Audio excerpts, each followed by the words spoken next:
Hi అండి. ఈరోజు రుచికరమైన ఆనపకాయ కొత్తిమీర పచ్చడి ఎలా చేయాలో చూద్దాం. ఆనపకాయను సన్నగా తరిగి పెట్టుకోండి. కొత్తిమీర కట్ చేసి పెట్టుకోండి.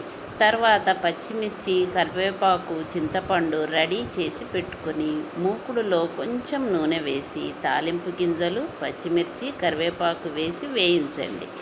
పక్కనే వేరే మూకుల్లో కొంచెం నూనె వేసి సన్నగా తరిగి పెట్టుకున్న ఆనపకాయ, కొత్తిమీర వేసి మగ్గనివ్వండి.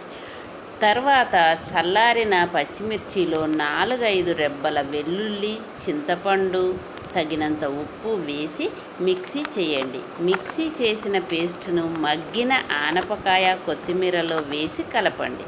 తర్వాత పచ్చడికి ఇంగువ వేసి తాలింపు వేయండి. ఇది చపాతీ, దోశతో చాలా బాగుంటుందండి. వేడి వేడి అన్నంలోకి కూడా చాలా చాలా బాగుంటుందండి.